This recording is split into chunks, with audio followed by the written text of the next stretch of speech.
Macy. Yeah, man. It's good to see you. It's good to see you too. How have you been? I've been good. I've been worn out.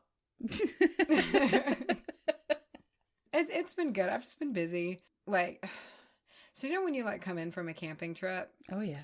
And you have all of this shit, and it's packed away, but it's packed away like in boxes that also need to be then unpacked and packed away. Mm-hmm. But you're so exhausted. You just want to leave it there.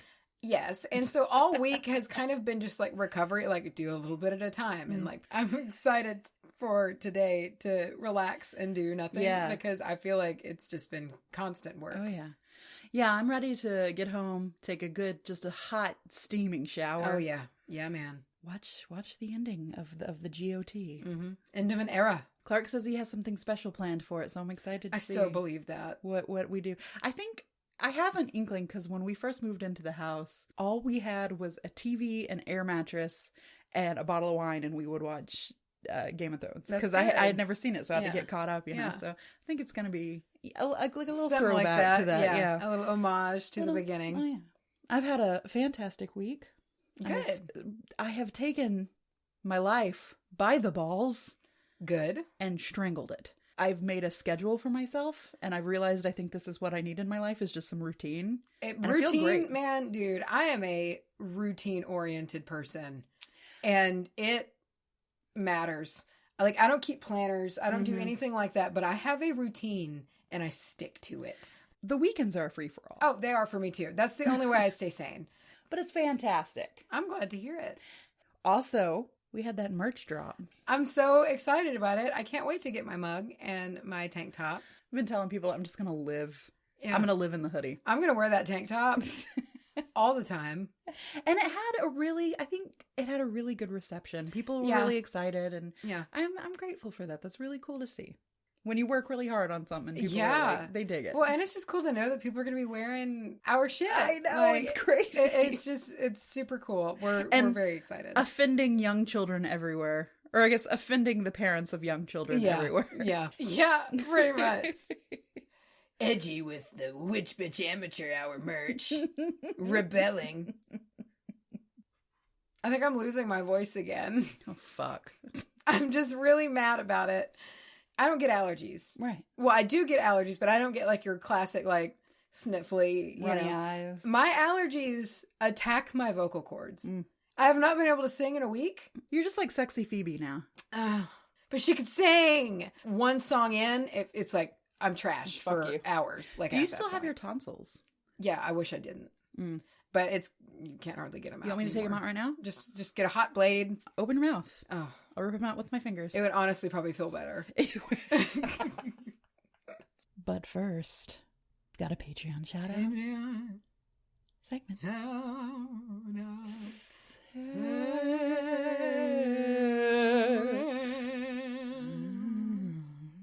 That was gross. We do have a Patreon shout out segment. This episode is dedicated to Holly G. Holly G, thank you. She's so Holly G. Holly G. Holly G. Yeah. Tal Bachman. Tal Bachman. So thank you, Holly G. I think you should tell me what you're talking about. I will. I think you should spray me with your knowledge. You couldn't even get through it? I know. I'm a failure. Oh my gosh. Okay. So I have a historical witch for you. Oh, God damn it. It's been a while. Fuck yeah. Matthew Hopkins was like 10 episodes ago. And I was like, that's too long. And dude, do I have a wild ride for you. Sit down, kids. There's twists and turns all throughout this story. Once you think that it's going to go the way that you think they always go, it doesn't. This is based in Sweden, which is also kind of the home of the Great Noise. Have you heard about the Great Noise? Only a small amount that was sent in from our listener. And that's pretty much all I knew too. There's a lot of twists and turns to that story, and it was just a destructive piece of history. And I want to do like a 2-part series over the Great Noise. But this is kind of the conclusion of it. So you're putting the horse in front of the carriage. Yeah, a little bit. Wait, that's not how that goes.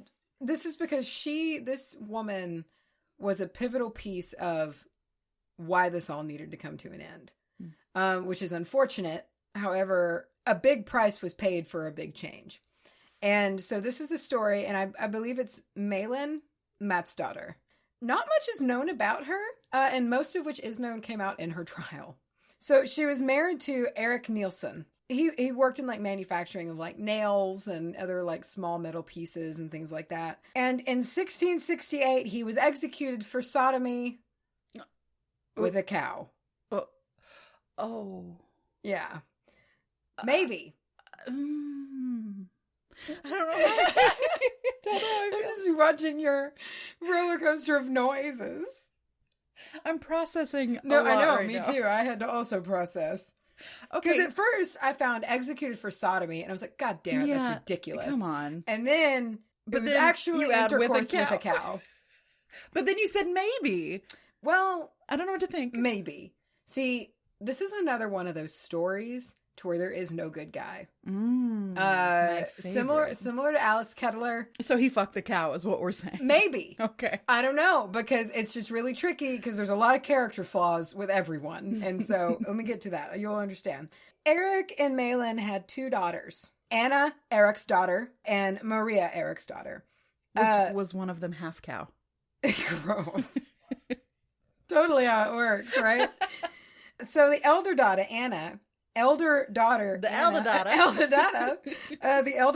Anna, was 13 at the time. She was just brought home. She and her sister were just brought home, actually from trying to run away, because her parents apparently were assholes. Malin and Erik they would just beat them, and they were horrible. Okay. And so they ran away, and they were brought back home. Upon which their father was like, ordered their mom, Malin, to beat them again. Gee. And during this, it's reported that Anna looked at her father and said, God knows mother beats, and you beats, and I shall no longer remain silent. Such a sin you have committed all of the time standing on the chair over our black cow like a rooster over a hen. Oh my She pretty much roasted her dad. This is what I mean, though. See, she was in a very abusive situation. Maybe it wasn't true. Maybe it was true, because he's also a real shitty dude. It's hard to say. So she basically, in modern day speak, her dad was like, beat these kids, wife. Yeah. She called him a cow fucker. Child stood up and said, God knows you beat us. I'm going to tell everybody that you beat us and try to act pious, and you fuck cows. Yeah. And it's so nuts. No proof was needed. So I was literally just my dad had sex with our cow, and he was executed for sodomy. So Malin later remarried to a man named Anders Arntzen. After she got remarried, her daughter. This was a little longer down the road. Her daughters actually left home, saying that Malin and Anders' incessant arguing, they couldn't take it, so they left. Okay. So her profession is not really fully known. However, it is on record that at one point, for one person, she was a midwife. Okay. And she was labeled as poor, but she did own a house. She owned a house in Stockholm in 1676. So she's doing okay. Yeah, she's doing all right. 1688 sparked a raging witch hunt that tore through Sweden, beginning with the accusation of Marie Jonsdotter, which resulted in witch commissions throughout the country of Sweden. So basically like the Matthew Hopkins thing, when people were getting funded to hunt witches. Yeah, that's what you do. You tell a bunch of poor people that we'll give you money if you turn over witches. Yeah. That's going to go great. Putting all of that together, you have people now being funded to hunt witches and hysteria. This spiraled out of control, leading to the death of eventually 280 people, men and women, and what is now referred to as the Great Noise. What a name. What a name. Yeah. It's chilling. It really is very ominous. So this swirled around the legendary island of Blockula. The location is actually unknown, and it's said it could only be reached by magical flight. Okay. It is there that the devil would hold the witches' Sabbath of Satan. Of course. Yes. Satan. In a place that nobody actually could find. But he's there. But he's totally there. With witches. Oh, dude. It was like a network of people who were taking part in the witches' Sabbath of Satan on this mythical island of Blockula that nobody knew existed, and you could only reach it by flying. Okay. Yes. Of course. So Malin's daughter, Maria, accused her mother. Oh. Yeah. So not only did they call their dad a cowfucker, now they're accusing their mom. Yes. Saying that Malin abducted her child, Malin's own grandchild, and took them to the satanic mass on Blockula Island. Okay. Yeah. A place that you can't prove and did a thing you can't prove and a way you can't prove. Yeah. Cool. Yeah, but totally went there. But yeah. But slap Satan on the end of anything in this time. I mean, you're always. Yeah. So Malin, though, it's her grit that sealed her into history. This woman has some mettle. It helped bring an end to the Great Noise. She was a fiery lady, and following, which I get this, the accusation, she was so enraged in court and lashed out verbally at her daughter in a way that the court papers called an offense to decent ears. Badass. Yeah, so she lost her shit on her daughter. So she said some shit. Yeah, she did. She was pissed. I get it. I mean, granted. I mean, this is at a time when just if anybody says it, it's just like, oh, well, okay, I guess I die now. Yeah, they just like, it's awful. So she was then submitted to torture. Okay. Including hot pokers. Okay. But she never confessed. Right. Ever. Which is very unusual. Because usually torture will make you confess almost to some everybody. Shit. And she never confessed. And she was mad. That was that anger holding her dude, on. It keeps going and it's insanity. So she stood firmly in court, never faltering on her innocence, which, get this, at the time was often believed by the locals just to be a sign of the devil helping his witch withstand interrogation. So if they're saying they're innocent and being like steadfast on that, it's just because the devil is helping them. Anything you do. Yeah, you cannot win. It just cements your guilt. It's awful. So because of this, Malin was sentenced to be burned alive at the stake.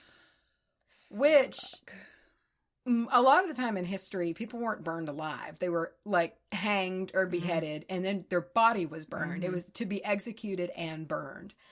Not Malin. Because she never confessed, they didn't want to give her the mercy killing, because that's what it was considered. They wanted her to suffer. Jesus. Because, here's the thing though, because of how she withstood torture, they believed she was a witch, because witches apparently couldn't feel pain. So they were like, well, let's just burn her alive, but for mercy, we'll put a bag of gunpowder around her neck. Yeah. I'm just going to let that sit for a minute. We'll come to that later. There's a lot there. Hold on. I need to unpack this.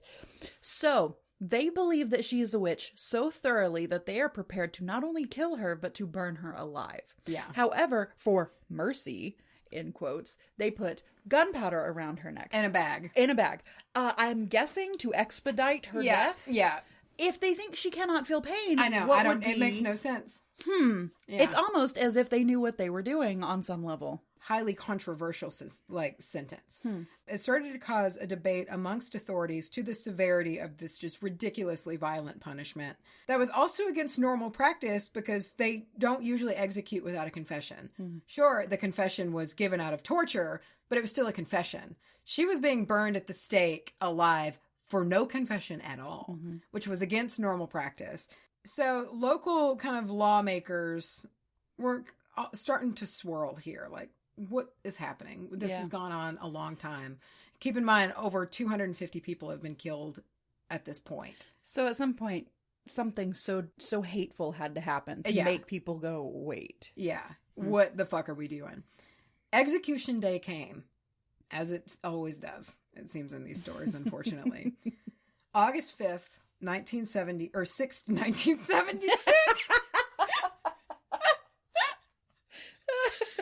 Led Zeppelin was top of the charts. Led Zeppelin was performing the opening ceremony. The Bee Gees were there in attendance. Oh my God. Stand alive. Stand alive. Oh my God. That's awful. Oh. Okay. So, Malin and another woman named Anna Simon's-daughter Hack. Anna Simon's-daughter Hack were slated for execution. Now, it's the difference of these two women that just really Malin is a badass, and it just made her a historical figure. The difference of these two women on this day, and both reactions are understandable. God damn it, one of them is so much harder to do. Anna was also accused by her children. That's a big thing that goes on. Dude, The Great Noise was terrifying, and it was full of goddamn sociopath kids, and it's very spooky. Anna confessed, so she was given the humane treatment of getting beheaded first. Jeez. She came out and, you know, her opinion was she was full of respect for the verdict that she was given, and the verdict showed a just civilization, and she's just trying to basically go to heaven. She's trying to say, yes, I did this, I was in the wrong. Wow. Can you imagine the state you must be in mentally? Oh, God. Oh, no. I mean, and like, fell to her knees and like all of this, and was beheaded and burned at the stake. Shit. Malin did not do that. Did Malin just post up and like mean mug everybody? Yeah. God damn it, yes. So Malin refused to touch or shake her daughter's hands or say goodbye naturally, and was described proud and firm. She received the bag of gunpowder around her neck with a smile and calmly let the executioner chain her, and she offered no resistance and showed no fear. Damn. She would retort back to the priests who were calling her to repent one last time, but no, not going to do it. Wasn't going to do it. I like to imagine that those are her exact words. Nope, nay. She declared her innocence again while at the stake. Her daughter then called out from the crowd for her just to confess so she could save her soul. And Mailer then gave her daughter verbally, like cursed. She gave her daughter to the hands of the devil and cursed her to hell for eternity. Oh my God. Yeah. You know, that scared the shit out of her. So Malin did not scream the whole time. Really? She showed no weakness. She died quietly. I have heard, and I've never been burned alive before, but I have heard that to stay quiet while being burned is next to impossible. I burn my hand on fucking lighters, and I feel like I am going to die. However, this is not the end of the story. Judges, now, all of a sudden, began to grow skeptical of these child accusations. I don't think we should listen to these children. Yeah. So this new crusade was led by two judges, Urban, I think, Hjarn, and Eric Noreus. I can't read my own handwriting. Traditionally, dude, fucking listen to this. Traditionally, the accuser's story was recorded, like they would come forward with their batshit story. And then it would be repeated to them in court when they were asked if it was true. So they would tell the story, and they were never asked again to tell the story. Yeah. So in court, they'd be like, can you tell me that if it's accurate, that on this day this happened? Yes, that happened. That happened. Well, instead of saying if there's like, I don't know, discrepancies. Yes. They didn't do that. Wow. Well, so now they think that that's a good idea. After this, we should double check. Just because of the ferocity of all of this, some people were like, let's re-ask these people their stories. Yeah. They did. And the inconsistencies were staggering. Surprise. I would love to see their faces. Just like, we've killed hundreds of people. We've killed a ton of people. Oh, well, shit. All we had to do was ask this child to tell a story more than once. Well, you know how like most of these towns, when that happens, like everybody, it's like, all right, well, let's just move on and not punish anybody for... No. They just kept going? On the accusers. What? Yeah. So once these inconsistencies were identified, the people who lied were charged with perjury. Okay. Which carries the death penalty. There's some characters in here that I cannot wait to talk about. This town definitely wants to kill people. Oh, yeah, this town is just hungry for Well, blood. I'll explain why that is. So this was at the epicenter of and this was nationwide. It wasn't just this town that the Great Noise, the event was kind of the whole country. This conclusion was to send a statement. And it is so cut and dry. It's bizarre. I mean, if it'll make people stop lying. That was the point. Yeah. So basically, one of Malin's daughters was executed for the false incrimination of her mother. Good little bitch. I know. Like, she probably lied about her dad being a chicken fucker or whatever. A chicken fucker. And that's what I said. Like, he was a child abuser and he was horrible, but she also lied to get out of abuse, So it's like, did she just try to think of the best thing she could to end the abuse? Probably. I believe that he probably put hands on her. Yeah, no, it's like that's a thing. I believe he deserved, to not be their father anymore. I don't know if I think he fucked a cow. That's what I'm saying. That's what I mean. Like, I understand why, like, she could have made up a banana story to just get him away. I want to believe it, though. I do, too.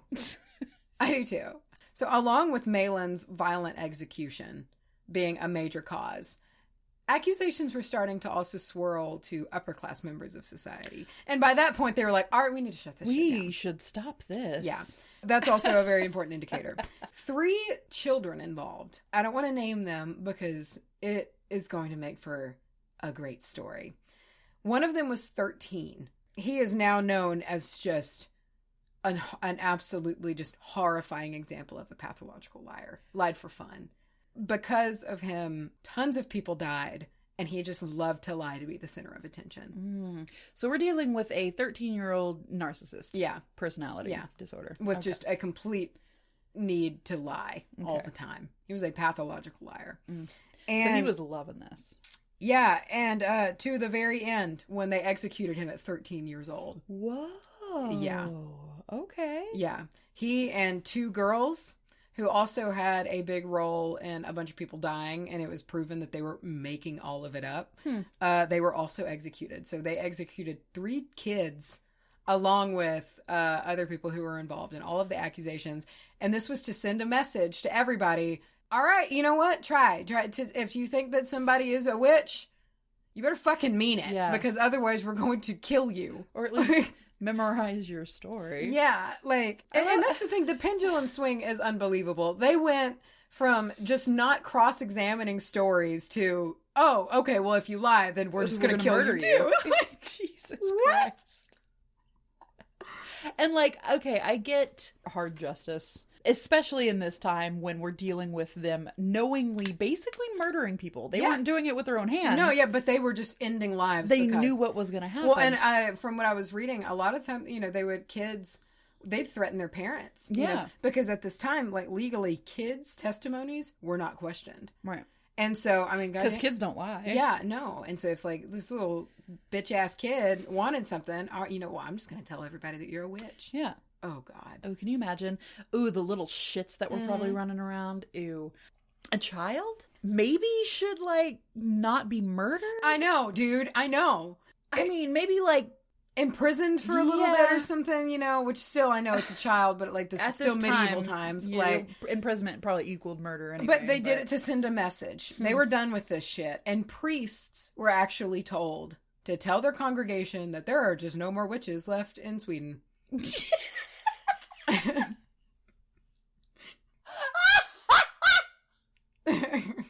I just see they come in and they've got big mission accomplished banners. Yeah, pretty much.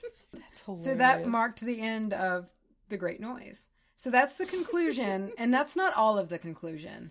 But I do, maybe this summer, I want to do a big telling of the Great Noise. It is full of some terrifying characters and just absolute human stupidity.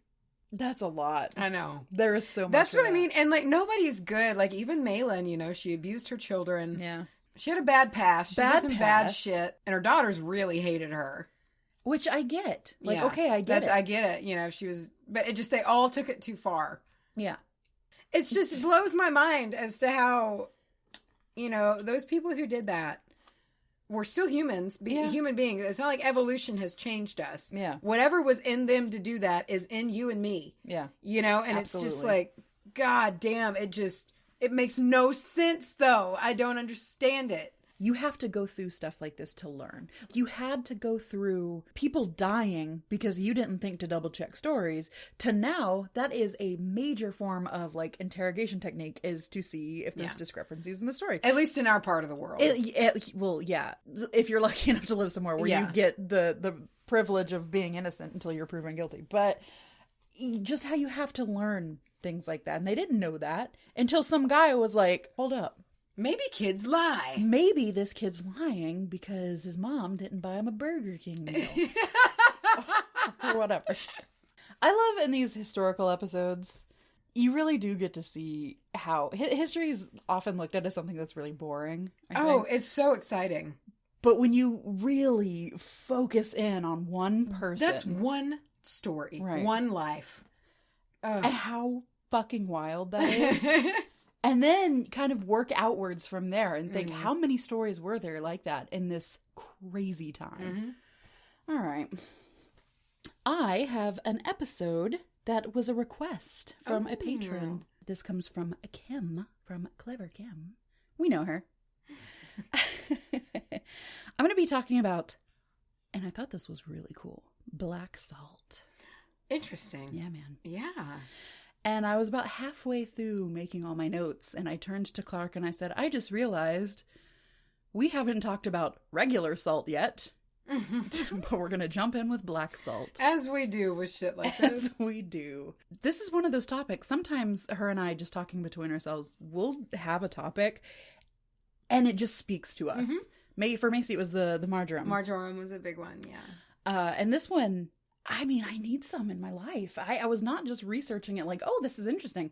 I was researching it going, okay, pick this up from the store, get some of this. And it's severely interesting. Since we haven't really talked about regular salt, I just wanted to give a quick little tiny bit about it. It is a witchcraft staple. One of the first things that I think most people use because it's available in most people's kitchens. Also, where a lot of superstitious things come from about the throw the salt over your shoulder and never run out of salt. Not myths, I guess, but lore. And most salts actually is going to share the magical properties. So between your pink salt, your black salt, your regular sea salt, it's all going to carry protection, purification, grounding. It also represents the earth element, so you can put it on your altar or use it for earth element in ritual. Of course, you can cast circles with it. And there is a famous saying from Conjure and Southern Magics that says, salt does what you tell it to. I thought that was interesting. I like that. Salt does what you tell it to. So basically, there are 3 types of black salt. Kalanamak, Hawaiian black salt, and black ritual salt, also known as witch's salt. And that's probably what I'm going to call the episode, or this segment of the episode, because I love cool. witch's the whole salt. episode. The whole episode is just witch's salt. So all of which do share metaphysical properties, but at the end of the day, it's still salt, so you can use it in place for things. I want to start off with Hawaiian salt because that's just pretty much regular sea salt that's mixed with charcoal or something else black that you can eat, and it's used in dishes. A lot of chefs use it as like a finisher. It looks very aesthetically pleasing, and you can technically use something like that. It will carry properties more of just regular salt. And then properties of charcoal, I guess, or whatever you've added to it. It will absorb your demons. It will. Ritual black salt, also known as witch's salt, is usually non-edible. And I want to put that up front. Don't eat witch's salt or ritual salt. It's created with sea salt or some type of rock salt and a variety of herbs and ingredients to lend the black color and the specific intent that you're working towards. And usually it's iron, scrapings of iron, or other things that you don't want to ingest. Kalanamak, which I hope I'm saying correctly. Kalanamak is black salt created for cooking, but used widely in kitchen witchery. It's long been used for a variety of health concerns, so I'm going to jump into some physical properties before metaphysical. Since about 300 BC, it was first used by Maharishi Charak, who is the father of Ayurvedic medicine. So it's found in the Himalayan mountains, just like the pink salt. It is then heated upwards of 1400 degrees Fahrenheit to produce the black salt that we know. It is rich in sodium chloride, as well as trace amounts of various sulfates, as well as hydrogen sulfide, which is toxic in large amounts. Oh, gotcha. Like how apple seeds have arsenic. Exactly. Yeah. Your body can pretty much... Now, I wouldn't eat fistfuls of kalanamak. I feel like it's just wise advice to not eat fistfuls of any salt. It's probably not the best. And in this, the black color comes from small amounts of the iron sulfide and some other minerals that when heated it is intensified. And it kind of switches colors depending on what you're doing with it. Oh. Once you put it on food and it gets a little bit, I guess, of the heat and the moisture, it turns into this like beautiful ox blood color. Oh. The taste is savory and the smell eggy. Great. Yeah. So sulfur? It's a very sulfury salt. In some parts of the world, this is actually prescribed to people, or at least suggested by their doctor, to use this in place of regular salt for blood pressure management, as black salt is low on sodium. The salty taste is actually a result of the sodium chloride. It eases heartburn, gas, it eases constipation, and boosts the digestive system. It's pretty much kind of a rock star when it comes to your gut. Yeah, that's what it sounds like. It can loosen the muscles if it's used in a bath or compress. I'm about it. Oh, yeah. Controls your blood sugar levels. It's been found that black salt, when used in food, can be used as in the battle against depression and insomnia because it has chemicals in it that help preserve serotonin and melatonin. Oh, which very is important. Really interesting. Especially in this technological age we live in. It helps in the battle against those things, but in no way is it like, just switch to black salt. Yeah, you'll sleep for days. You won't be depressed anymore. But it can help. And when you come to those kind of things, every little thing helps. God damn it. There's also a few more out there claims with the ingesting benefits, such as combating hysteria and producing good dental hygiene. Eat some black salt, calm you right down. Brush your teeth with it. Oh. It promotes good dental hygiene. So now I'm going to move on to the star here, the ritual black salt, the witch's salt. This is usually non-edible, and it's made with the intent to be used in ritual or magics. So yes, it is salt. Yes, it's containing salt, but it's not a food. We're going to be using it for doing witchy things. Is it more of like a cascarilla?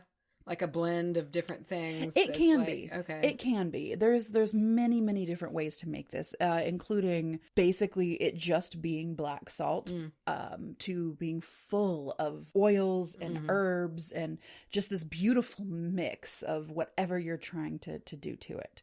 Among other ingredients, iron is usually used to craft this salt. And iron itself draws negativity and evil away from works. Sometimes people will work with iron pots and pans near them and stuff to kind of dispel evil. And it will even kind of keep negative people away. I like that in the concept of iron gates. Exactly. Yeah. Or sometimes like iron crosses. I know, or like keep the evil away and even keep people away, which like sometimes I would rather keep a person away than like a demon. Because a demon I can deal with. It depends. Yeah. I think it really depends on what level of person and what level of demon. Yeah, it really does. So when you pair iron and salt, they kind of come together to be this power duo for banishing and protection. If you don't have any iron, you can always use ashes. And I've been saving my ashes for a long time. I don't know why. I was just like, I'm sure you could do something witchy with ashes. Yeah. So I think I'm going to actually create my own black salt using these ashes, particularly the ashes of herbs and incense that were used for protection, such as dragon's blood. Yeah. So basically a lot of things in an abalone shell. Exactly. Yeah. Most things that you're going to burn. There's rosemary, sandalwood, and my Lord and Savior, cinnamon. Take those ashes, keep them, mix them with some regular sea salt, and you have your black witch's salt. If you do have iron pans and want to add in that kind of iron gate mentality to the salt, here's a traditional recipe for making ritual salt. So this is from themagickitchen.com. You'll need 2 parts sea salt or rock salt to 1 part scrapings from a cast iron skillet, pot, or cauldron. That's what I was wondering, because I cook mainly. I mean, I cooked in cast iron this morning. That's what I cook in. Well, have you ever used salt to just clean because sometimes cast irons get a little filmy. Yeah. Your food, and you don't want to wash cast iron with soap and water. The boil method. Yeah. I never do the salt method, but I always do the boil and olive oil method. I usually do salt because it's abrasive, and I get in there with a cloth, and I know exactly what they're talking about, because basically this is what you do. You just use a clean cast iron. You put your salt in, and you rub until it takes part of that iron, and your salt turns black. Cool. And I've done this 100 times. I've done it for cleaning, but I've unknowingly made witch's salt like 400 times, and then I just throw it away. So my trash was real protected. To fully incorporate the cast iron usage, you're basically just going to put your salt into a well-seasoned, dry cast iron skillet, pot, or cauldron. Take a soft cotton cloth and move the salt around the surface until your salt's color starts to change. So basically, yeah, you're just dumping salt in your pan, rubbing it, and turn it until it turns black. Nothing crazy hard about it. Once the desired color is reached, just move it to a glass storage jar and continue on adding the things that you want to add to it to achieve your purpose. Once it's done, what do you actually do with these salts? So in metaphysical uses of black salt, and this is for the colonomic and the witch's salt, whatever you happen to have, you can use it to cleanse spaces and repel unwanted entities, usually done with a simple line of salt under a doorway or on a windowsill, any entrance to your home, which I've been doing with regular salt and cinnamon for a very long time. But I want to switch it over to the black because as much as a black stone or anything that's usually dark in color, it's all about that absorption of negative. You can send unwanted guests packing and keep them away by sprinkling some behind them. Oh, so shit. If you can be sneaky. You're just like following them out to their car. All right, bye now. Sure, see you next time. Yeah. Sure. See ya. Bye-bye. You can place them under your pillow or underneath your bed to keep away nightmares, as well as unwanted nighttime spirits, shadow people. Placed on the body in a satchel or packet, it absorbs anger and moodiness. So it's great to keep at work to deflect gossip, office bullies, bad bosses, that kind of thing. Which I think a lot of people have experience with, man. Oh, I've had 2 absolutely evil bosses. And especially if you don't love your job. Yeah. As soon as you walk in, it's just a cherry on top. You're a different person. Yeah. You're angry and moody, and you might need some black salt to suck that shit up. Because there's nothing worse than a bad job. Oh, God. I know. If you have any objects that you want to keep, now this one I really, really liked because I have shit like this laying around my house. If you happen to have objects that have a bad attachment or a bad memory, or maybe somebody gave it to you who's no longer in your life, any reason that you think this is a beautiful necklace, we'll say necklace. If you think it's a beautiful necklace, but like an ex gave it to you, or it was the necklace you were wearing when you got some really bad news, and every time you look at it, that's all you can think, but you want to keep it because you love it. Sprinkle a little salt on top of the item, and it will absorb all of that, so you can keep your item. I wonder if that will work on the charm bracelet. Oh, maybe. I don't know. I still just want to bury that fucker. Give it to the mother. She'll take care of it, man. I think I kind of want to bury it at her base, and she'll keep all that nonsense at bay. Very sternly. You can mix some black salt in with a floor wash to rid the home of negativity or bad spirits. Use it in a bath when you are in a depressed or a dark and stormy mood. Oh, it makes sense. So basically it will work in all protection, banishing, breaking hexes, driving away negativity or any kind of nastiness, casting circles. You can also use it for laying simple hexes of your own. Just remember that this stuff will soak up energy. It's like a box of baking soda in the fridge. It will stop working after it's full, once it's reached capacity. So you want to keep it fresh. Discard your old salt by burying it in the earth, washing it away in moving waters if you're lucky enough to live near like a stream or a river. Or you can toss it away from you into the wind. That was very interesting. I loved it. Man, I'm telling you, when I was doing all this research, I just thing after thing after thing, I was like, I need this. But it was almost like, oh, I picked this on a whim because I needed to fucking hear about this right now. Yeah, no, absolutely. And a couple of especially the instances of adding it to water, like the floor washes or the bath, really spoke to me. I'm excited to utilize it in cleansing. Yeah, it just makes a lot of sense. And witch's salt and black salt, I've seen it a million times. Didn't think much of it, you know. And I love using salt. I love using salt because it's so fucking cheap. It's cheap. And I know, yeah. It can work in everything, especially in kitchen witchery, you know? Salt is a big thing. It goes into almost everything, even sweets. Well, and that's what I love about using the essence of the iron skillet, you know, because a lot goes into that iron skillet. Yeah. A lot of meals and effort and thought and kitchen witchery. And, every meal is kind of a spell. Yeah. And that's just kind of neat. Absolutely. Yeah. That's kind of in there also. And you're taking, you know what, man? That's in addition to the benefits that the iron itself is bringing. If you're using an edible salt like the Kalanemek or the Hawaiian black salt to create these spells, and then you're using this kind of non-edible, like more badass one to come and scrub up, that's it brings it full circle, and it's lovely. I love when a thing goes full circle. We're both stretching our feet out. Our 1 foot. Oh, and both of our ankles popped because we're falling apart. Did y'all hear that? I hope that shows up. Fire up your iron pot. Get your pots going. Get it good and seasoned. Clean it out with salt and use that to your shit. And then you know what you put in there? Yeah. Some bubbling hot, beautiful, beautiful review footage. I liked in the last one, you were like, you're ready to eat some footage. You want to eat some footage? We were called absolute magical mad lads. The fact that we were called mad lads makes me so happy. I am complete. I feel great. I feel great. This was sent by Jessica M. And she said, they may be amateurs, but they are definitely the best witch podcast I've listened to. Oh, baby. They are hilarious and have amazing chemistry. Hey! Yeah. And the topics are always interesting and helpful. A perfect listen for anyone who loves magic, ghost stuff, and funny banter. Oh, we funny bantering bitches. So funny! We're FBBs. Merch item. FBB. Get your FBB hoodie. WBAH So that stands for the Witch Bitch Amateur Hour. Funny bantering bitches. Well, we worked bitching We twice. just make a list of like... Witch Bitch Amateur Hour. Funny bantering bitches. It's just a row of like 3 or 4 like scrambled letter words that all mean something. Yeah, our acronym's gonna keep growing and growing and growing.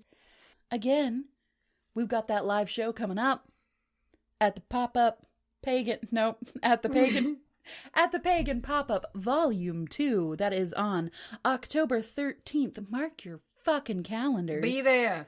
Be there or be square. Square, because you won't be around. I've never heard that before. More information will be on our website, and it will be linked in the description box. Say someone wants to clad themselves in the apparel of the witch bitch. How would one do that? They can mosey on over. Oh, yeah. They can sashay. They can two-step. Saunter. Box step. I'm just gonna list different steps. You can hop over to our official website at witchbitchamateurhour.com. And we are super excited to get our own shit in. Oh, yes. When this episode airs, we will have stickers on the store now. Highly requested. Yeah. Much highly requested stickers. And if you wanted to send in a spooky story or any other email of any other kind, you can do so at wbahpodcast@gmail.com. We've had a lot of catching up to do on the emails, so we have read them, but if you haven't heard from us after sending it to us, it's just because we're catching up. We've been getting a lot of emails. It hit the fan like crazy town, and we're going to make a big push to kind of get back to everybody. Get back on top again so we can keep up with it. Yeah. And you guys are very, very important to us, and we are very grateful for all of the mail, but we're also a little swamped, so hang tight. We will get there. Macy, where is our Insta Gym? We are on Instagym at Witch Bitch Amateur Hour. Again, that is on Instagym, apparently. Where can they come meet with us on Facebook? At Witch Amateur Hour. If you're considering supporting the podcast on Patreon, you can do that on patreon.com/WBAH podcast. Macy, where is the cutest little P.O. box in Texas? What's a different jingle? I can P.O. box. It's like day 5. Canton, Texas. Yeah, that works. Sure. Okay. All of this information is down in the show notes. Oh, yeah, I guess we should say it's P.O. Box 865, Canton, Texas, 75103. We are coming up on 1 year of being a podcast. Our pod birthday. Our birthday Pod cast. Ooh, pod birth. Horrible. We will be doing a little chatty episode. Yeah. And we're going to talk about the things we've learned. And it's going to be pretty damn unscripted. Yep. It's going to be a year in review. It could be very long. Could be long. Talk about things we've learned on the way, things we didn't expect, funny things, sad things, all the things. Oh. And it'll be a little emotional, I think. So I'm excited about it. I think it'll be fun. It needs to be we need to have like some cake and coffee or something. Oh, yes. Like I want it to be like a good like a tea party. Yeah, like almost. we'll have like a yes. like make some little hors d'oeuvres and we'll have cute. like a little tea party. Yes, and some PCP. That's all you need. That's all you need. To have a nice calm recording session. The best way to unwind. Yeah, nobody take PCP. No. God, we are not advocating. We're not advocates of PCP. Let's bring in the music right about now. Yeah, no shit. Our disclaimer, it says don't take anything we say seriously. Yep.